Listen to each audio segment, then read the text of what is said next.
Here we are, and here we go. Here we go, because here we are. Hello. Hello, and welcome back, Skeleton Crew, to another Radnarok podcast. Specifically, a Skeleton Crew Fight Club episode. It's the free-formed stream of consciousness, counterculture, social commentary podcast.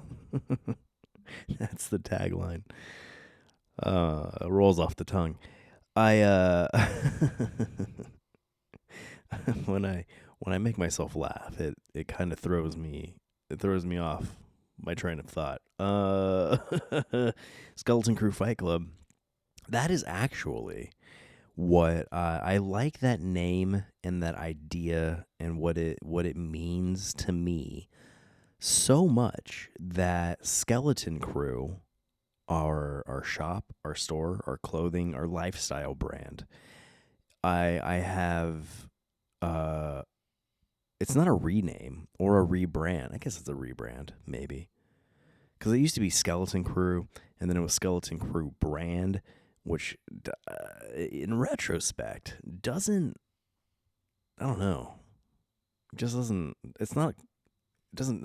feel good to say. You know what I mean? It doesn't feel bad to say. It just doesn't,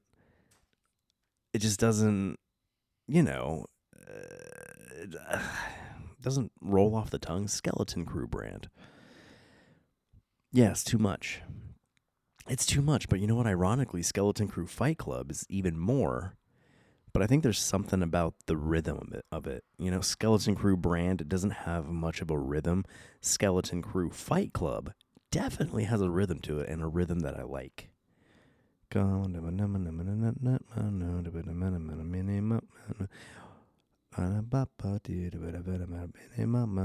is that? Gloria Estefan? The word rhythm made me think of Gloria Estefan. She's with the Miami Sound Machine. Was that it? I don't know if any of that's right. It could not even be who it is. But see what I mean? Stream of consciousness. That's all staying in. That is all staying in. So it can be forever archived of just, I don't know, what I am. I am what I am. Yeah, so anyway, there's no more Skeleton Crew brand per se. Skeleton Crew Fight Club now. I had a thought earlier though, because I did buy the domain name, and so Skeleton Crew Fight Club now directs to our shop. There's various ways to get to the shop. Skeleton Crew brand still works too, but every time I say it, it just doesn't, there's no flow to it. I think I made the right decision. What was I saying? Oh, I got the domain, but is Skeleton Crew Fight Club too long of a domain? Again, there I go, dude.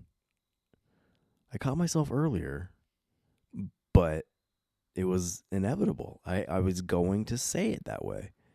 I was going to take domain name and hybridize the words, which honestly does sound better. Doname? What's your website, Doname?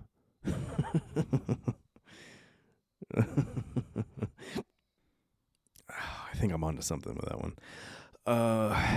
Yeah, so anyway, long story short, I've considered recently getting another domain. So I felt like a hesitation to say it. I felt a hesitation right now to say it, because I was like, what if I say it and then somebody wants to be a punk and they go and they buy the domain out from under me? But if you're listening to this podcast, why would you do that? because I imagine if you're listening to this, you must have some sort of semi favorable feeling about me. You know what I mean? Like, you don't listen to somebody just rant about nothing or talk about nothing unless you find them even just like slightly amusing, which I would consider a favorable feeling, you know? So I did think of that for a minute.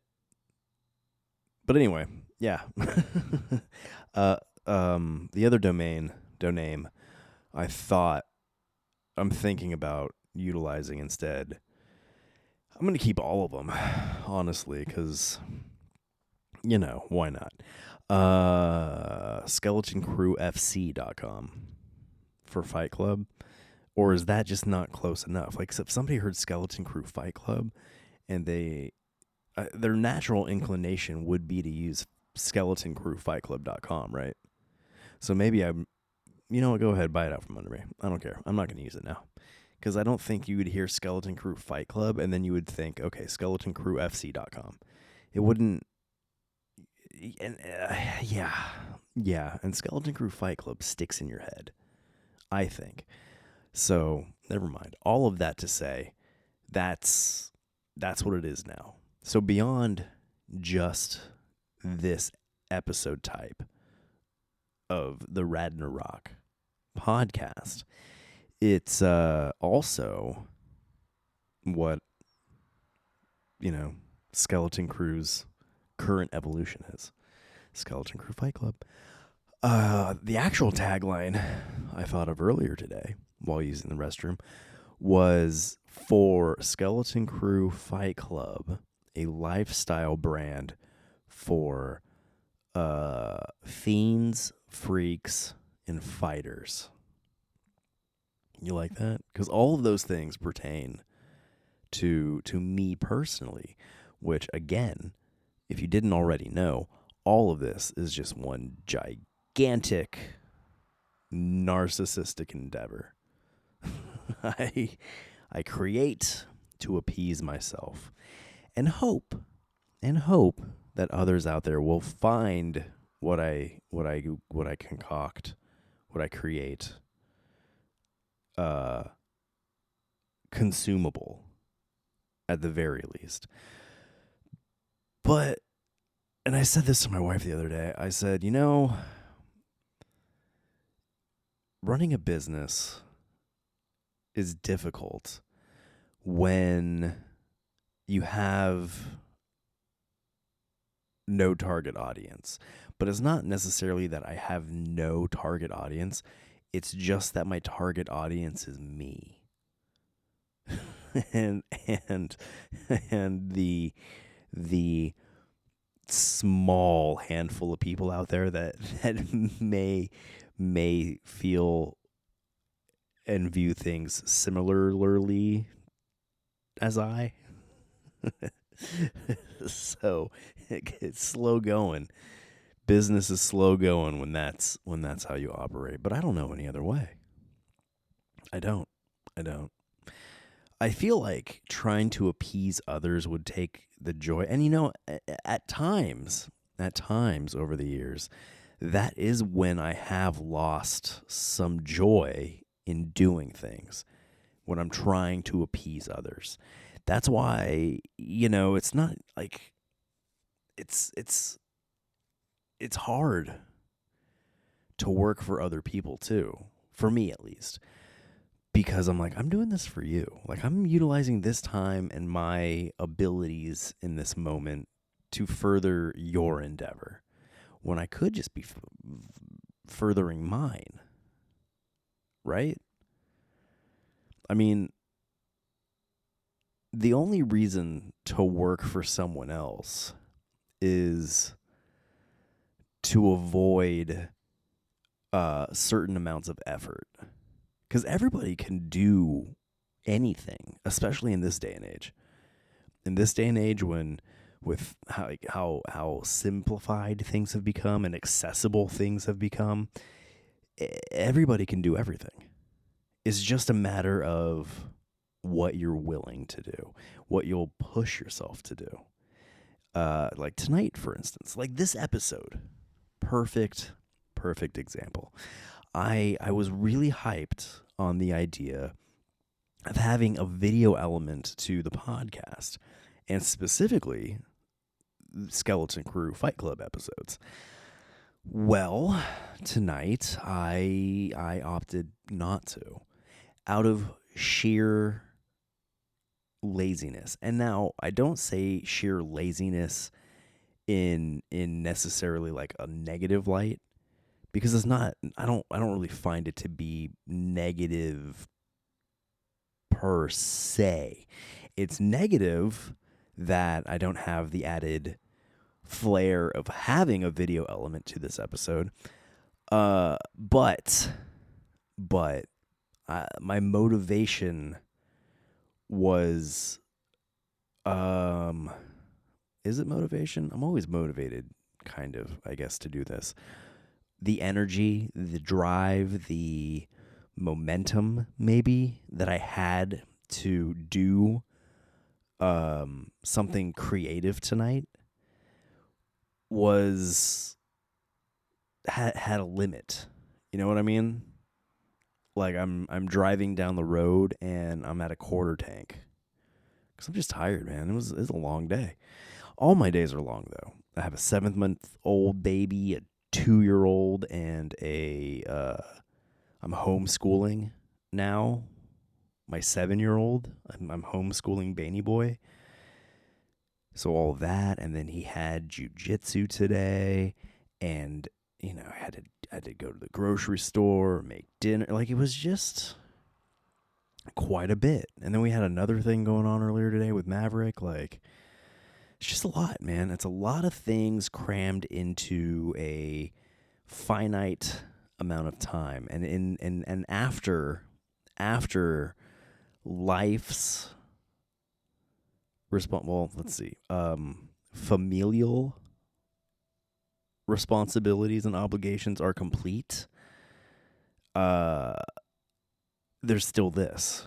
And if I want this to be something substantial or sustainable, or if I just want this to be the career and the only source of, well, not the podcast. Podcast isn't the only source of, you know what I mean? Like, doing a bunch of other stuff too. But I digress.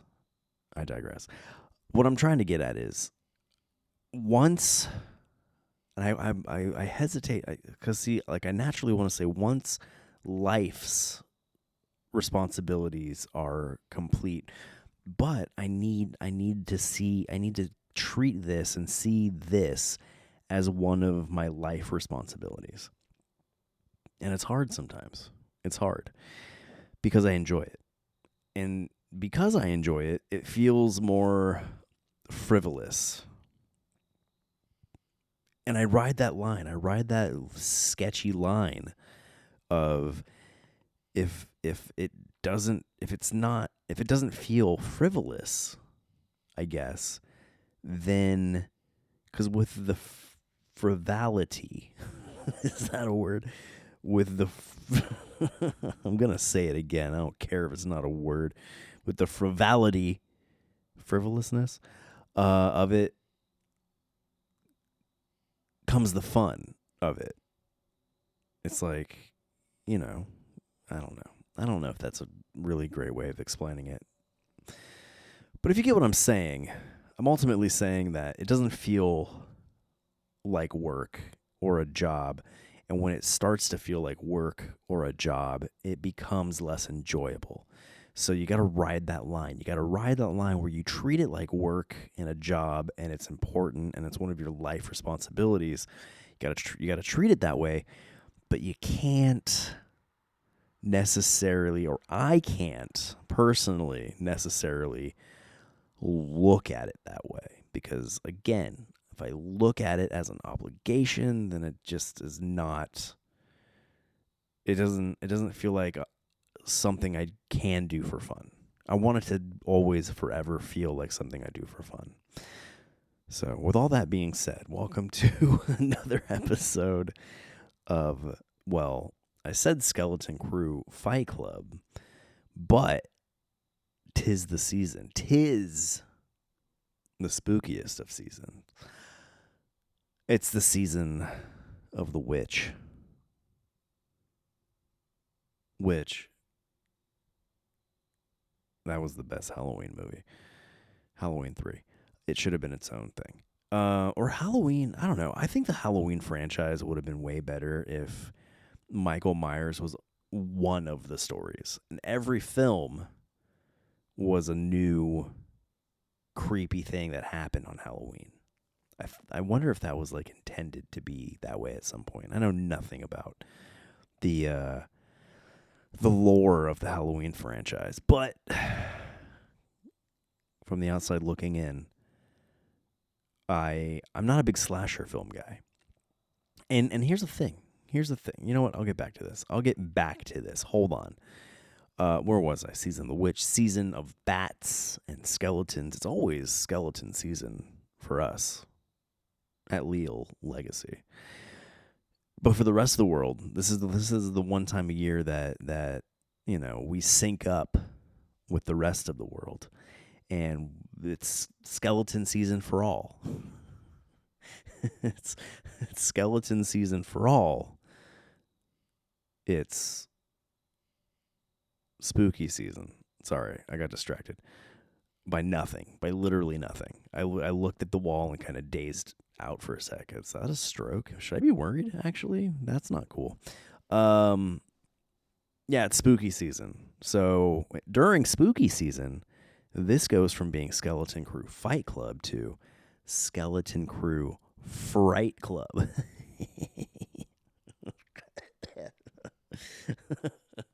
My fake laugh kind of made me real laugh, but then the fake laugh collided with the real laugh, and it kind of choked me out a little bit. That was a weird feeling. Yeah, so anyway, Skeleton Crew Fight Club, henceforth through up until Christmas time, will now be Skeleton Crew Fright Club. I really like that name a lot, guys. Skeleton Crew Fight Club and Fright Club. Yeah, I'm having one of those times where it's like, I don't know. If you've been on this journey with me over the years, you know that a lot of things have evolved. I like to say evolved. I don't like to say changed. I like to say evolved because it was one thing and it transformed into another. Yeah. With all that being said, too, I've given up on, like the other various podcast episode types. It just started feeling too convoluted, So Radnarok ultimately is still commentary on questionable commentary on all things rad. And then within there, we have the only other subset. So retrospectives, commentary, blah, blah, all of that is commentary, questionable commentary, all things rad. Then we got the sub episodes, which is this Skeleton Crew Fight Club, which is more commentary, but it's social commentary. It's what is like personal commentary? Yeah, something like that. Counterculture social commentary. I like the way that sounds too. So anyway, yeah. And if you hear that, it's because not only was I too lazy to set up a camera and lights and, get a whole good looking set together.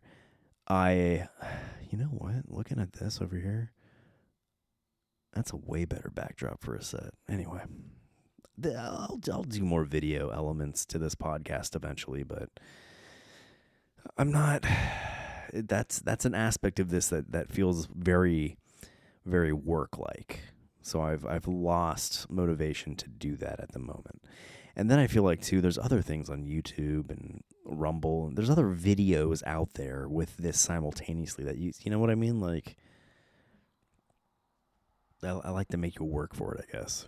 If you want the podcast, you go to podcast platforms. You like video streaming, you go to video platforms. If you want them all in one place, you go to leallegacy.com. That's the hub. That's why. That's why I do it. I'm going to say that. But no, because then I would still need a video in for this. Anyway. Again, though, that being said, the next video will look pretty good. if what I'm thinking actually works out. And it's going to be way, way more comfortable, too, to be honest with you. Man.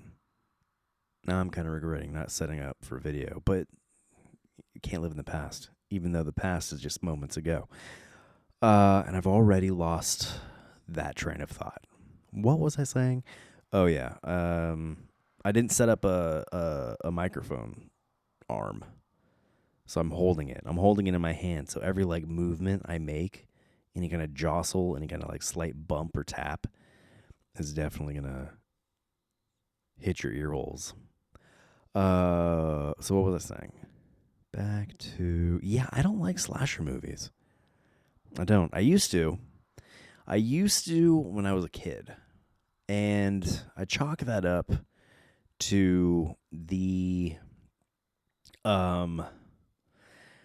taboo nature of watching that as a 12-year-old. And being able I grew up living, literally, no joke, I lived right across the street from a Blockbuster Video. Can you imagine that? It's the 90s and early 2000s. And right across the street from your home is just Netflix, which is a weird thing to think now because you just turn on your TV and there is every movie, you know what I mean? An endless supply of content to consume. Well, kids, let me tell you, in an age before YouTube and Netflix and Hulu and Disney Plus and HBO Max and Peacock and Paramount Plus and Vudu and am I missing any of them? In a time before streamers, we had DVDs. And the time before that, we had VHS. There's even a time before that, but I go back to VHS. I was born in 86, so my childhood was VHS, and I witnessed a great evolution in media when we hit DVDs. And then Blu-ray came along, and I was just like, okay, this is dumb now. Once Blu-ray hit, I was like, this is stupid. Why am I ever going to buy anything ever again? Because I'm going to get something, and then a very short time later, it's going to be a outdated piece of media. And I know there's media collectors out there, though. There's people out there who still collect VHS, which is bonkers to me. It is bonkers to me. But, there's people who collect cassettes, which is another thing that's kind of weird to me. But how different, how weird, how much more weird is collecting cassettes than collecting records? You know what I mean? I'm not an audiophile, so I have no dog in the fight of what sounds better. I am sort of a cinephile, but even then, not to the degree of some other folks. I went to film school, and there are people out there who definitely have strong opinions on the type of film or film versus digital and again I'm ancient. So there was a time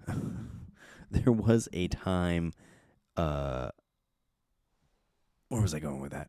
When I was in college, when I was in film school, this was even before, we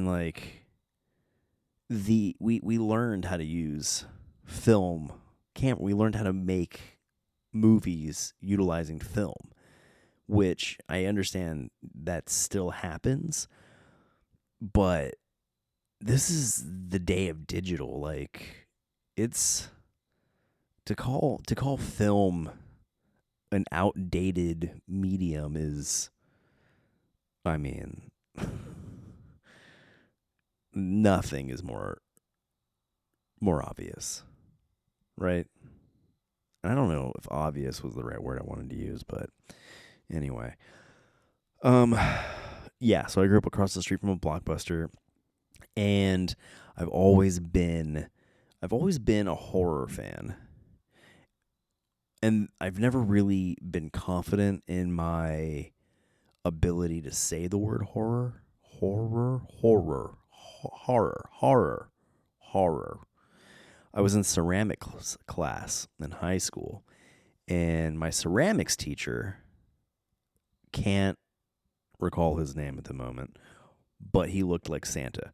He looked like a beach Santa. You know what I mean? He looked like the kind of Santa that I imagine they get in Australia and like New Zealand and stuff. That on that hemisphere where the December, January, February, November, like those are the summer months for them. You know what I mean? The people who live there. What does your Santa look like? Australia.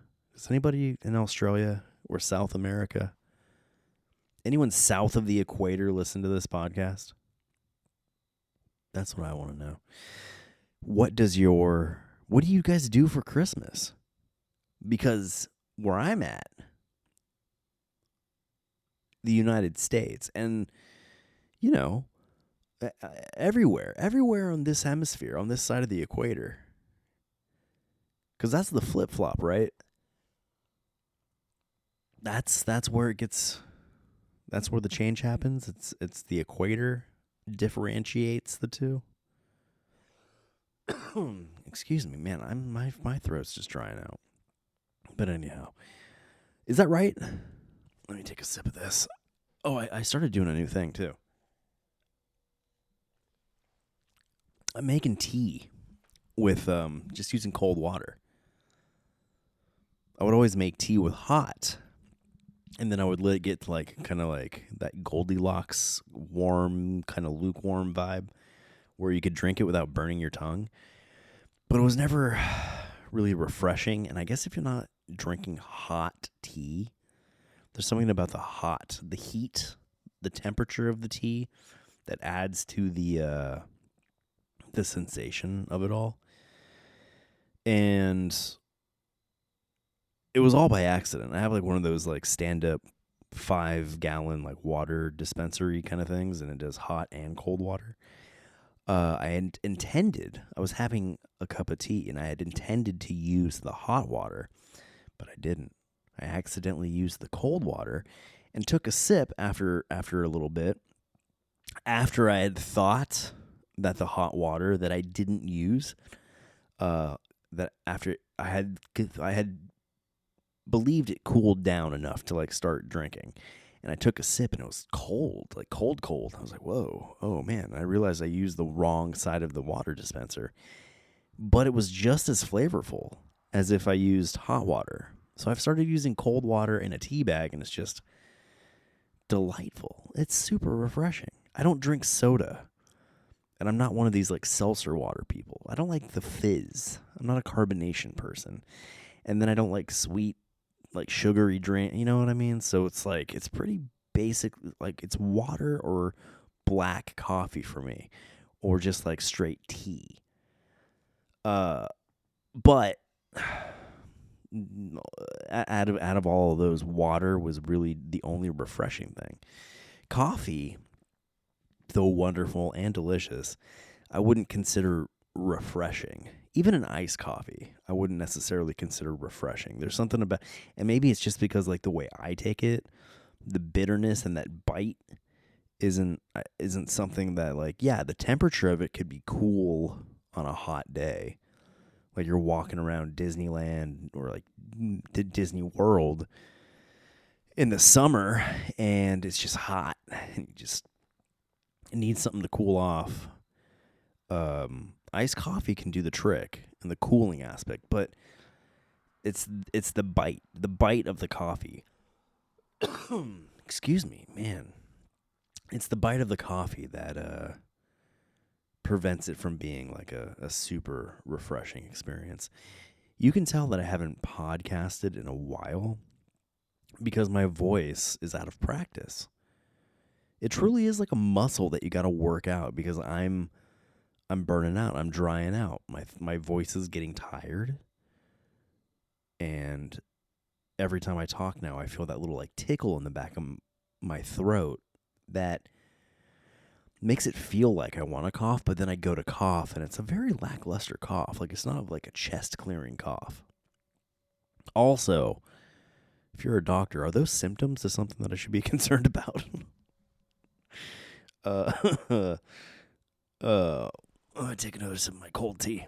Which, come on, try it. Try tea with cold water. It's still a sipping thing. It's not a chugging scenario. There we go. I think that did the trick. Yeah, it's not a chugging scenario. It's still a sipper because the longer you leave the tea bag even in the cold water, it like infuses the flavor more. But anyway, I enjoy it and I recommend it. So anyway, back to like 7 tangents ago. I lived across the street from a Blockbuster, so I would rent. Oh, back. You know what? I have to go back to this part first. Ceramics, high school. My ceramics teacher in high school, Surfer Santa looking guy. He, at one point, for whatever reason, asked like what your favorite genre was or something like that, and I said I like horror. And he's like, "You like horrors?" And I was like, "What? No. Go to a Catholic school, man. What?" He was like, "Yeah, I didn't. What?" He's like, "I was like horror," and he's like I was like movies, scary movies, and it's like, "Oh, okay, horror," and I was like, "Yeah, that's what I said," and he's like, "It's not what you said." And ever since then, I was like, "Am I not saying this right?" And it makes it really difficult because I love the genre still. You know, I love horror.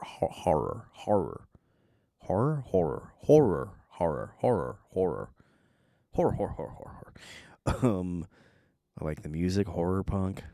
I don't know. Just deal with the way I say it, okay? Yeah.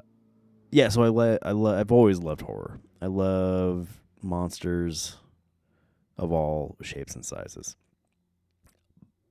And let's see. I think it must have been Scream.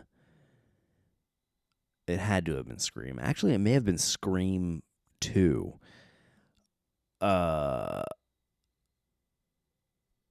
of my friends from school, it must have been 6th grade, maybe.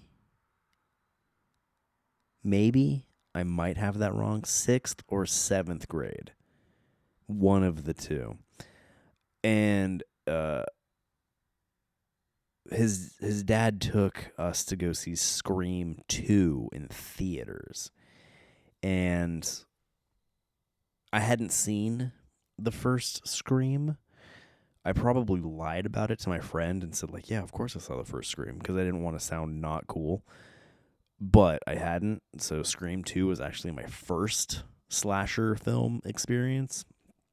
And I say that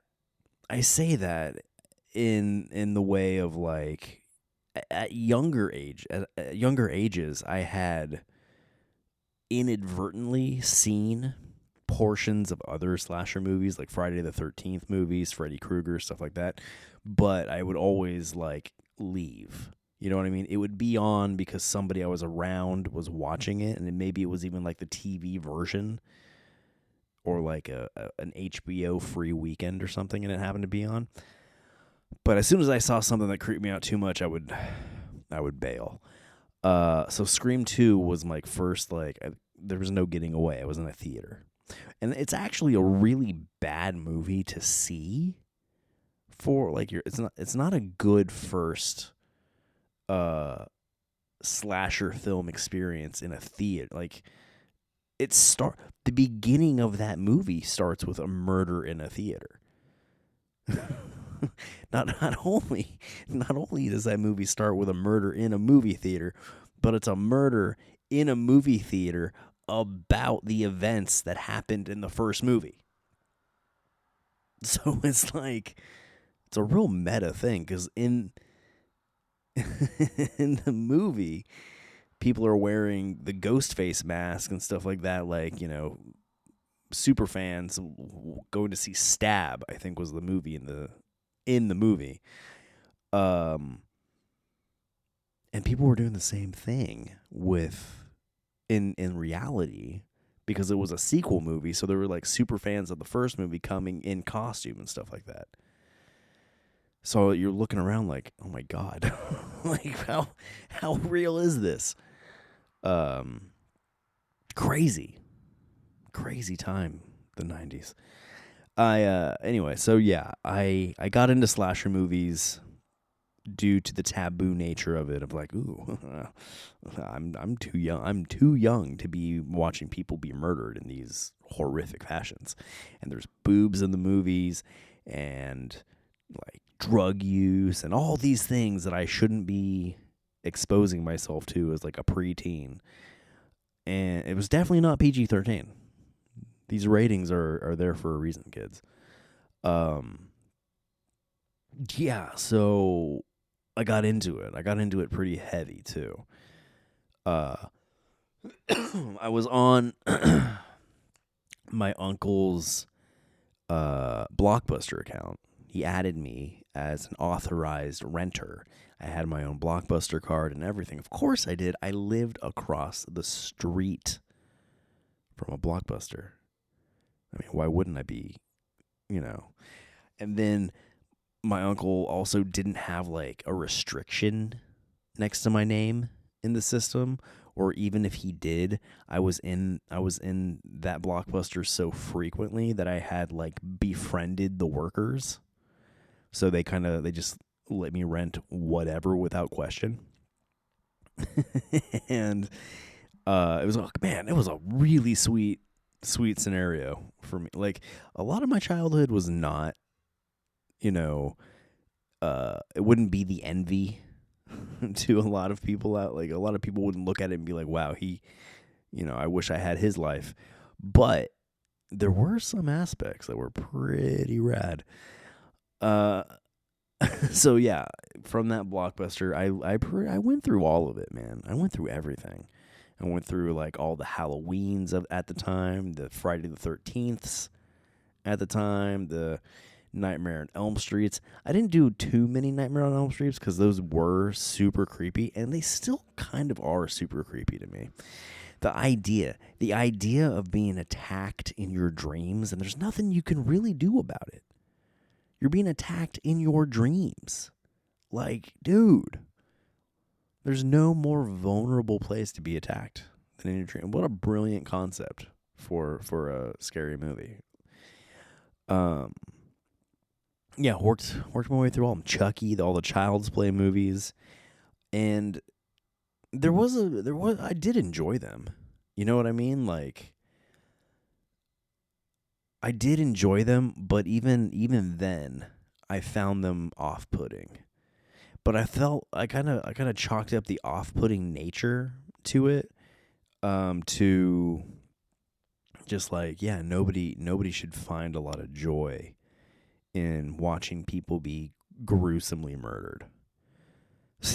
So, yeah, there was always that like twinge of to it, kind of. So anyway, as I matured, as I got older, as I burned myself out on all of the slasher movies, I started getting into other avenues in the horror realm, and hauntings and demon movies are my jam. Those I would argue to anyone all day long, those movies are true horror movies. and then the Halloweens and the Screams and Texas Chainsaw Massacre, all of those are definitely slasher films. For sure. And there's some horror nerd or ultra horror buff out there that's like pushing up their nerd glasses and saying, well, actually, and I respect you. I respect you and I respect your passion for the genre, but I don't care. I care not. I care not about your personal or the collective understanding of what these movies are called. To me, this is how I categorize them. This is what they are to me. So even though Leatherface is attacking people with a chainsaw, I'm still going to call it a slasher movie. Okay? You could argue that slasher means being slashed with a blade. No, I don't know, man. I don't know. Whatever. Gore, I'm not a gore guy either. And it's kind of almost one and the same. But yeah, I really like haunting movies. Like legitimately would scare me, and even to this day, those would scare me. They still do, for sure.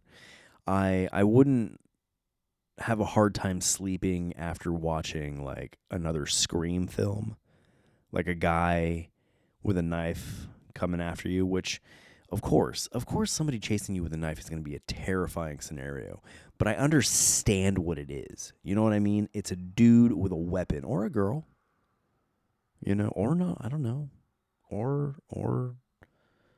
non-binary, could be anybody. Anybody could be a murderer. It's not just gender specific.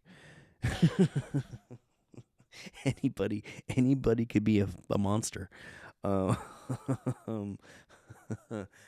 Everybody has the capacity to be a horrible person. It's not specific to one party. That makes me laugh for no reason. The whole reality makes me laugh lately. What was I saying? Oh yeah, non-binary killer. So a non-binary killer is coming after you with a knife. You understand what it is. It's a person with a weapon, and ultimately, if it comes down to it, I can handle that.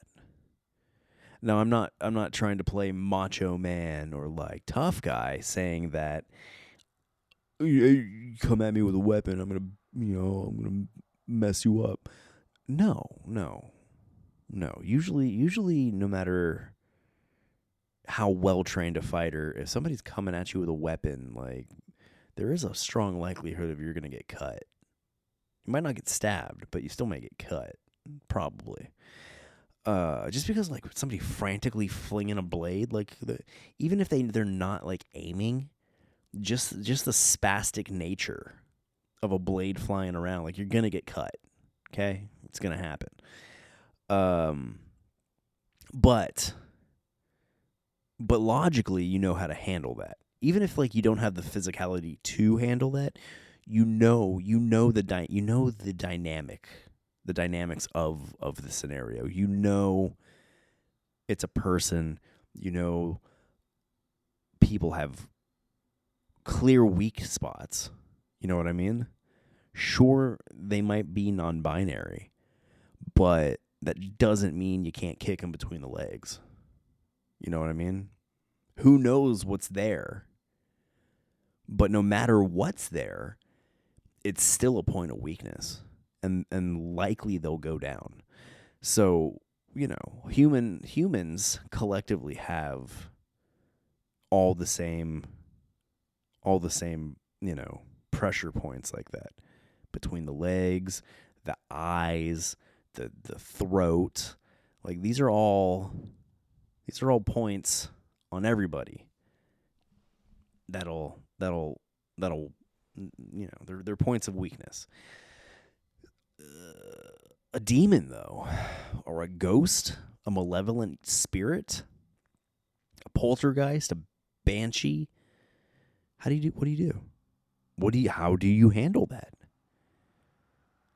We live in a reality where the sheer existence of ghosts is in question. You might believe in ghosts, you might not believe in ghosts. You might not know if you do or if you don't believe in ghosts. You might be spectrally agnostic. You're just unsure and you can't say one way or another. And you're just waiting for the proof, You got to see it to believe it. But you're not ruling it out, even without seeing it. But anyhow, so how do you deal with that? How let's go over it. How do you deal with that? You can't. You don't have a proton pack. Proton packs don't even exist, to my knowledge. And if they do exist, I know you don't have one. I don't have one. And I feel like if they did exist, I would have one. I'd find my way to get one. I'd learn how to build one. I'd watch YouTube, and I would learn how to build my own proton pack on YouTube. You could YouTube right now how to build a proton pack, and I bet you there's a video. I'm willing to bet there's a video. And if there's not one, well, I'll make it. So what do you do? Holy water? How many people have holy water lying around? I mean, my grandmother did. God rest her soul. Oh, my grandmother passed away, by the way. It's very sad. This is my first podcast since her passing, and I grew up with her. She raised my sister and I after our parents passed away. Was living in her house, was the house across the street from the Blockbuster. Yeah. Not going to dive into that right now. Maybe I will down the line. But it's still heavy enough to where it would take me out of the fun of this. But yeah. Anyhow, so she definitely had holy water lying around. Old Portuguese women, old Catholic women, I guess I should say, definitely have holy water just somewhere in the house. So that might help you out. I don't just have holy water. I have in the past, but I didn't have, or I don't have currently. The house I live in now was questionable spiritually, and to say the least. And at a job I worked at previously, my boss took a trip to the Vatican, and I was like, hey, while you're there, if you're able to bring me some Vatican holy water, that would be cool. And it was just kind of one of those things that I would say to anybody. If I knew you were going to the Vatican, that's what I would say to you, because it's just like, I feel like it's a goofy thing to say, especially coming from me. But she came through. She came through and she brought me some Vatican holy water. And I was like, well, if there's one thing to alleviate the spiritual ambiguous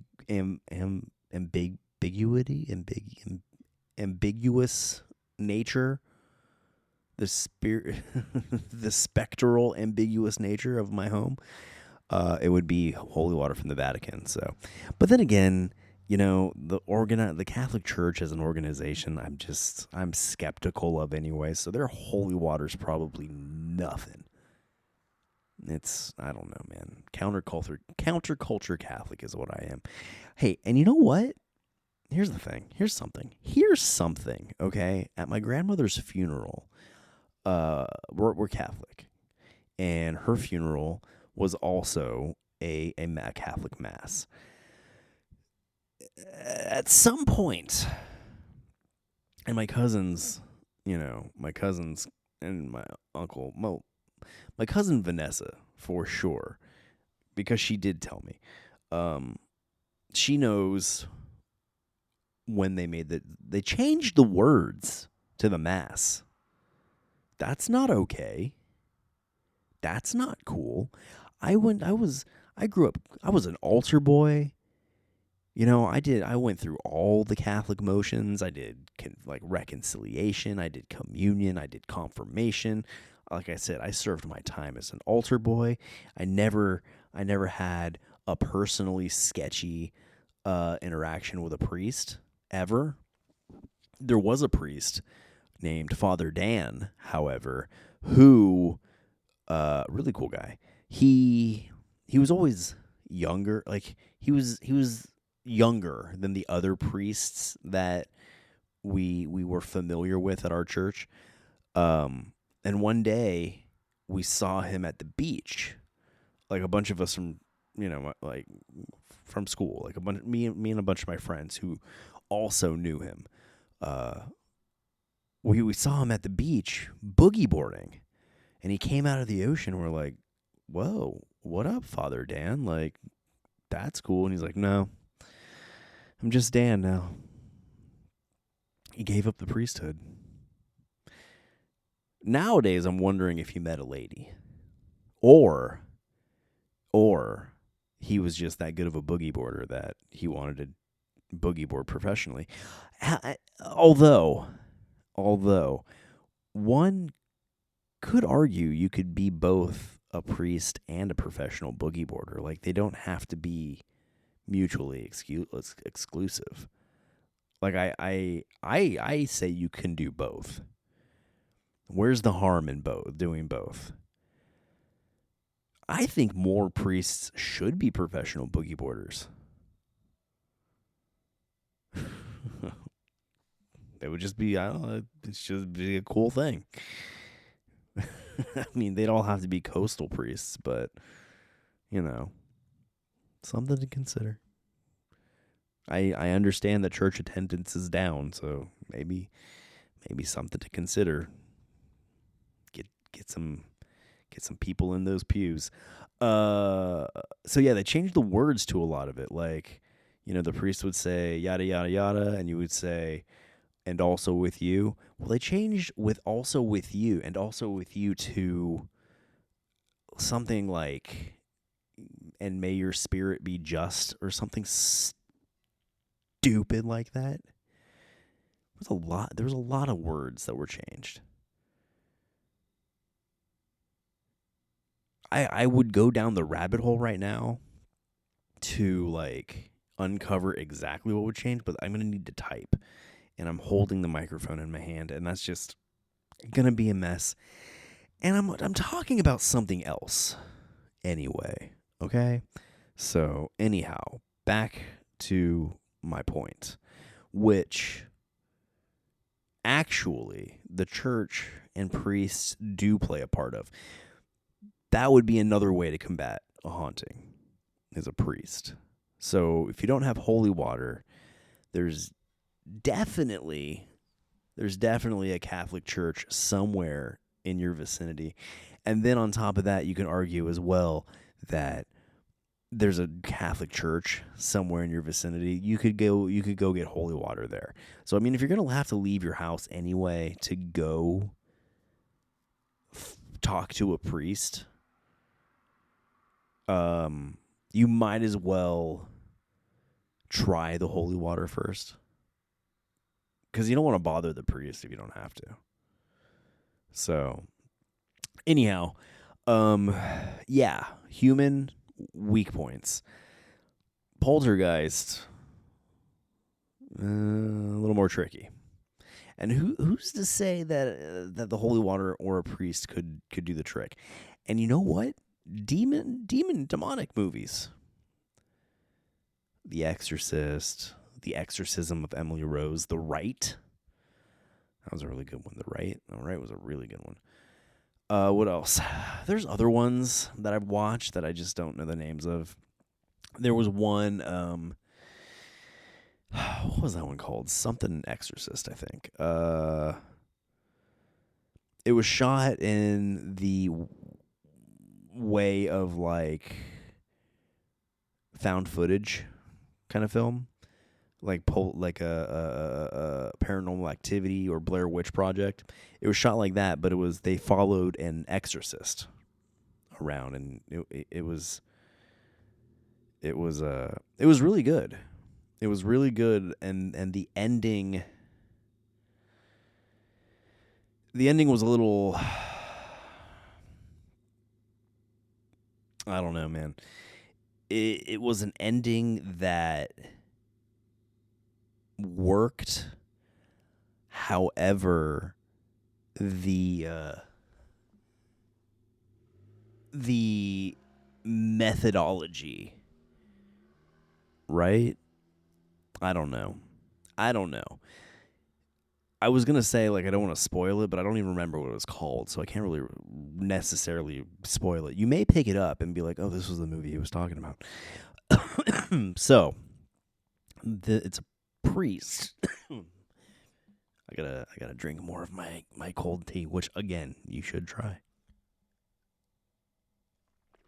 Okay, so anyway, a priest had a camera crew follow them. He was like a priest, not a priest, a reverend, a pastor. It wasn't Catholic, so it was a pastor, and he was, he didn't necessarily believe per se that he was expelling demons from people, but he would do the song and dance because a lot of times maybe that's what they needed. You know what I mean? He put on the show of the exorcism to cure people of a psychological ailment. Okay? Well, this one such case turned out to be legitimate. And it was the whole time of like the guy like, no, she can't. It was a girl. He was like, she can't really be possessed. No, it's got to be this. Let's try this. Let's try that. And then as the film progresses, like, it becomes more and more apparent to him and the viewer that, oh no, this is a legit demon possession. And at the end of it, it turns out that the whole town are like worshippers of some sort of demonic entity. And the girl that was possessed, well, they were using her as like a vessel for this demon that she ultimately like gives birth to, and it's like a little dinosaur looking creature kind of thing. And I don't know, man, it kind of went off the rails there, but at the same time it's kind of like, I don't know, it worked. It was just like, oh, whoa, okay, this guy, they dialed this up to like 11 real quick. So we learn about all this because the pastor and the camera crew catch this whole like ceremony, all the townspeople like doing this demonic ceremony, like they catch him in the act and they witness the whole like what happens to the girl and stuff.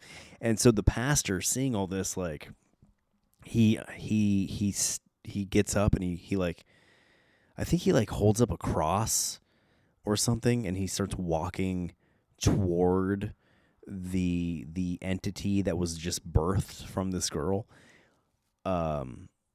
Ultimately, like, just his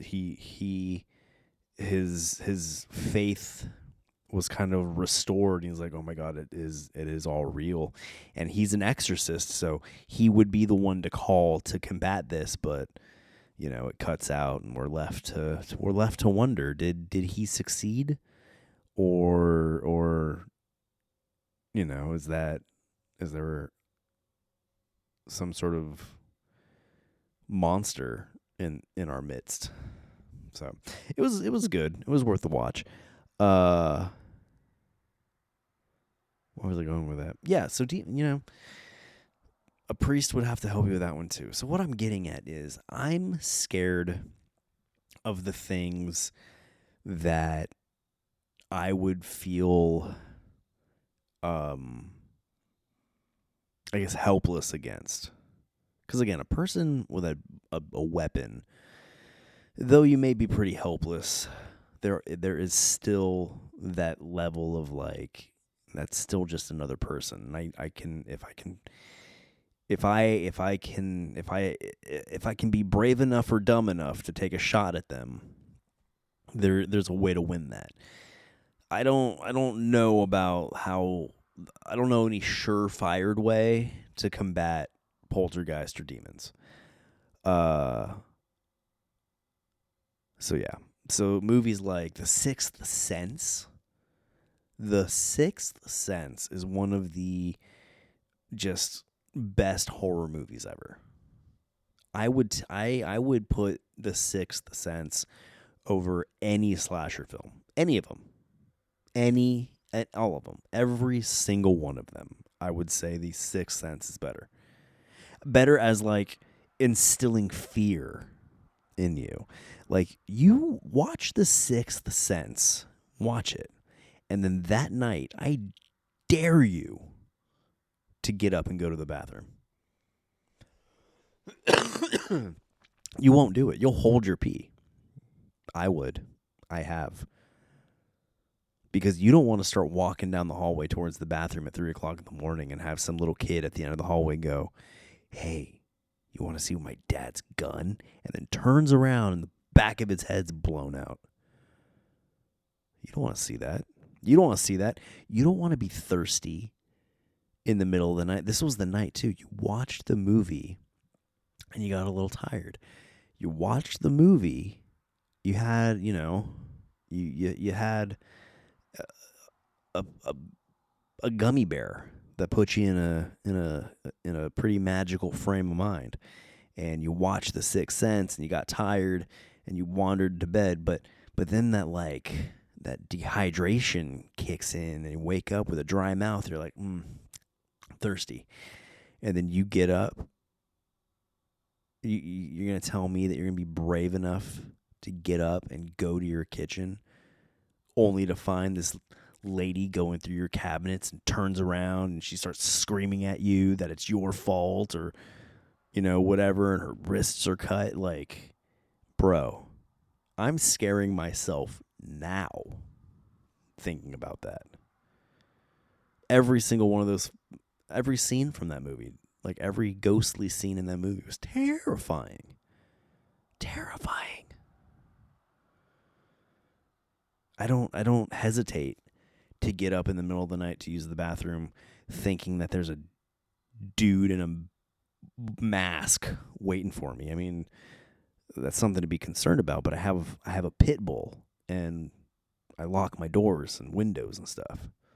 So if you get through the locks and you got to fight the dog, and by the time, by the time you get through my dog, if you get through her, like, I already have you in a rear naked choke. You know what I mean? Like, the tunnel's closing. So, just, I buy some time. Got obstacles. A ghost, though. A ghost doesn't care about my dog at all. And I can't choke a ghost. They don't. There's no black belt on this planet that could put a ghost in a Kimura and that be it. It's not how it goes.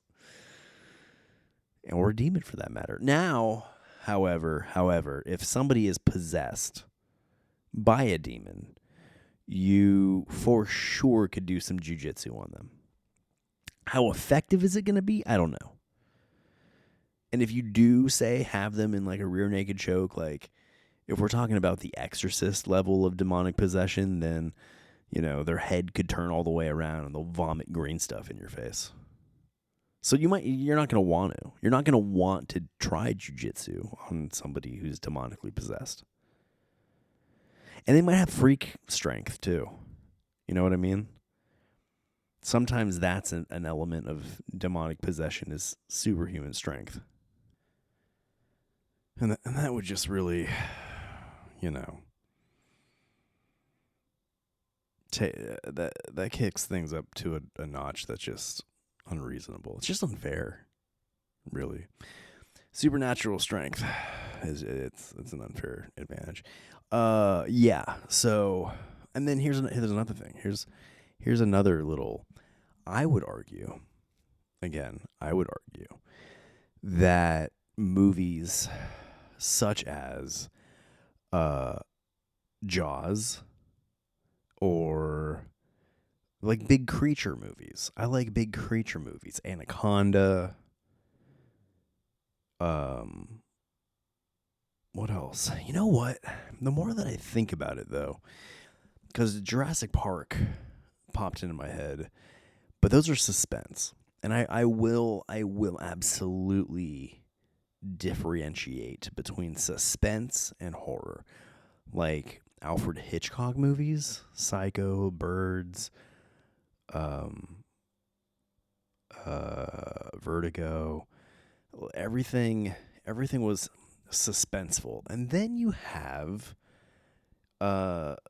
shows like Twilight Zone and Black Mirror. Now those aren't necessarily horror, and they're not quite suspense, but they're eerie.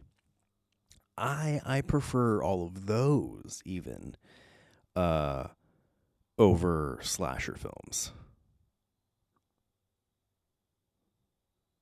Not a big fan of zombie movies though. Or, and then here's another thing that I don't find necessarily scary, but it definitely is more horror centric in my mind, is monster movies.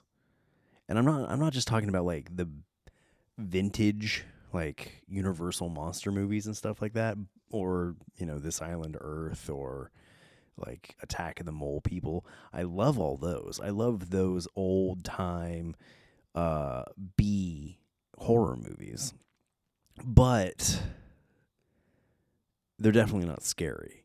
Nor are they necessarily suspenseful, even.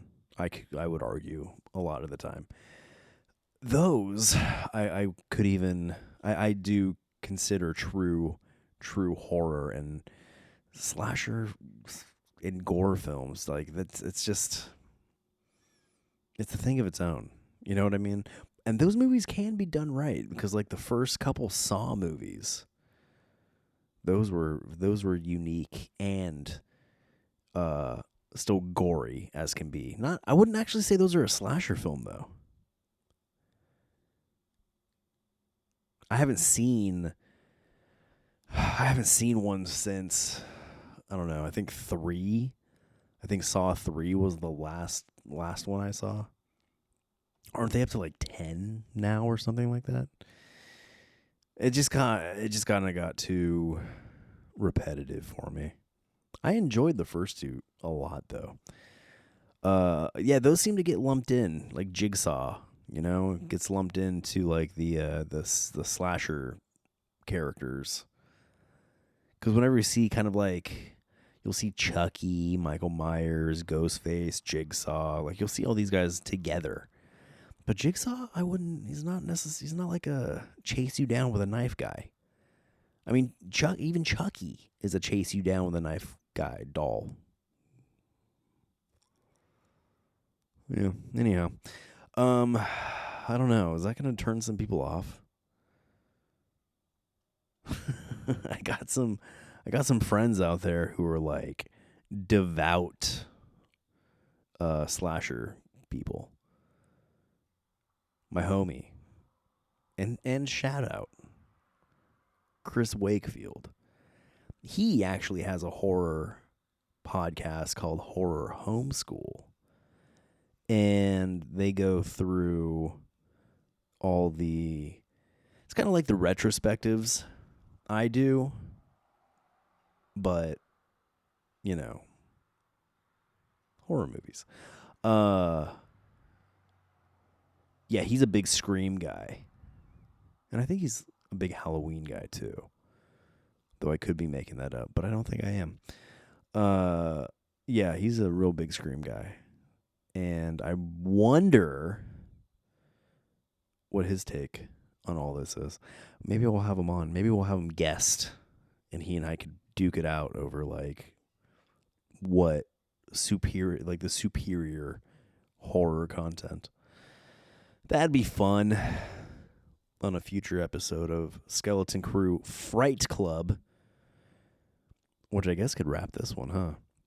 I didn't actually intend on it being about like my take on horror. And then there's alien movies. Speaking of the Sixth Sense, Signs, like suspense. Take it back. Don't worry about it. Suspense. Yeah, so that brings this episode to a close. I didn't intend on it being like horror centric, but it really worked out, especially, being a Fright Club episode.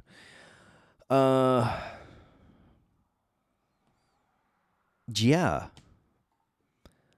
I'm feeling motivated. I'm feeling inspired. I'm feeling conflicted though too, as well. We'll see how it all plays out. I just got this really weird tinge to I don't know, man. Just kind of is Radnarok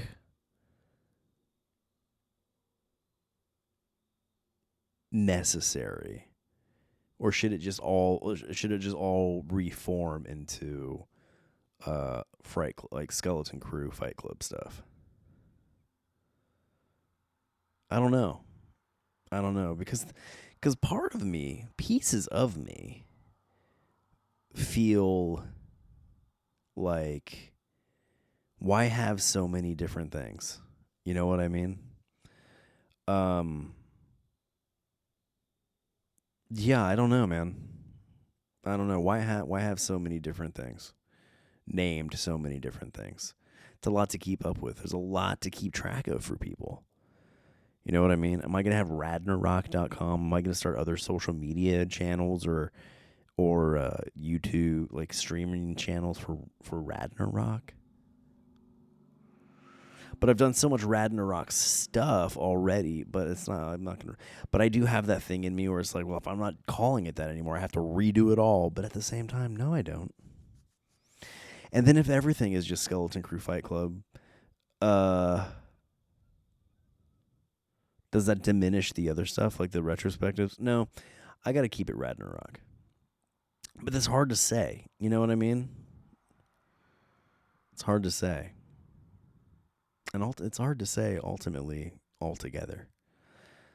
Gonna have to toy with this. Gonna have to let this dance around in my head for a bit. Yeah, man. It's a good time though. I really enjoyed this. Definitely motivated to do more and more frequently. And that being said, the only way I'm able to do more of this and more frequently is with support from people like you.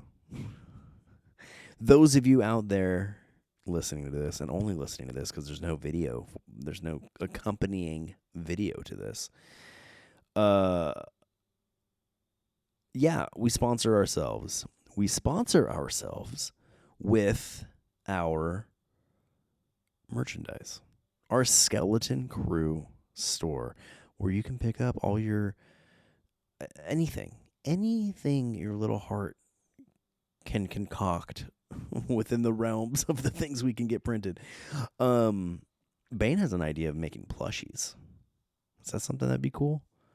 Little plushie characters of our characters. We have the spooks, are like our mascots, essentially. Spectre Spooks, Susie Spooks.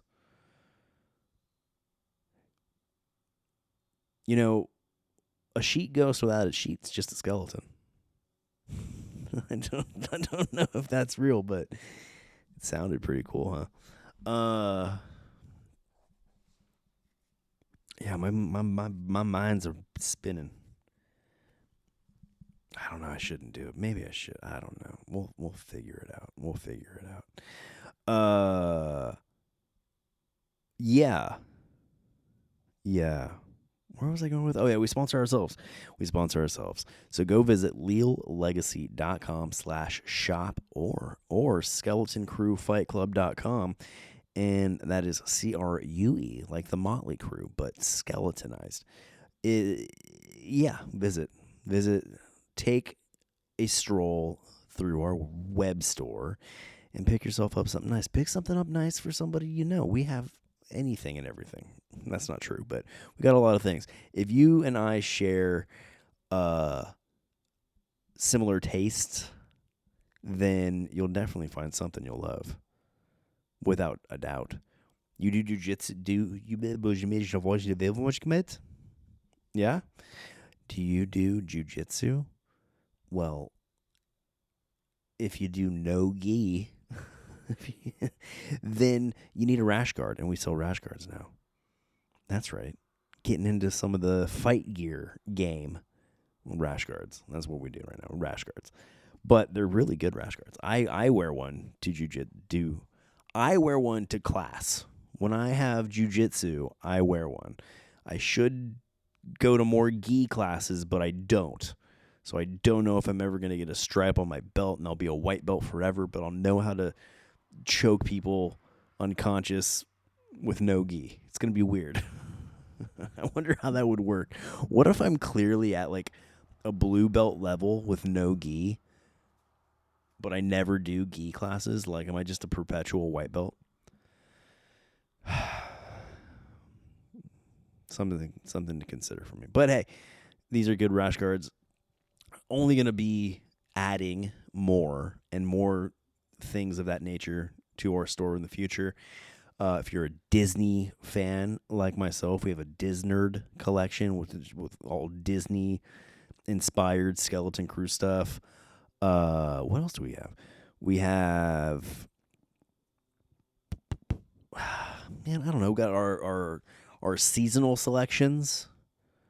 Whatever season it is, whatever holiday is in reach, we'll have things that reflect that. Like right now, in our prime timeline, we got our Halloween stuff out there. We got our little Leal character with a pumpkin as a head. That's pretty fun.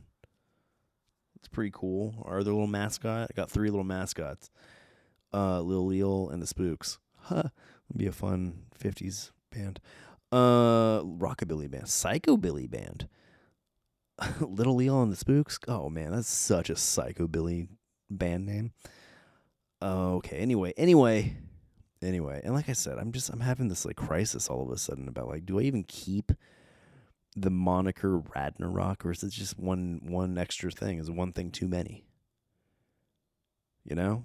Is it one thing too many? I think it might be one thing too many. Because Skeleton Crew is like already embedded into all. I don't know, man. I don't know. It's hard to say. But I probably won't rid anything. Maybe I will. I don't know. We'll see. Stay tuned. And you know how the best way to stay tuned is by following us on any one of your favorite social media platforms. And any one of your social media platforms, we can be found the same way. Leal Legacy. Leal Legacy. Or at Skeleton Crew FC. Not .com. Not yet, but maybe. But Skeleton Crew FC or Leal Legacy across all your favorite social media platforms. X, Twitter, Facebook, all of them. Those are our 2 usernames, and on gaming as well. Our PlayStation names, Leal Legacy and Skeleton Crew FC. Yeah. What else is there? I think that's about it. Subscribe, like, follow, do all those things if you would. I would appreciate it. And the best way, the only way to help grow this podcast in a way that's not simply financial is spread the word of mouth. And with that, I say Thanks for being a friend. And telling a friend. See.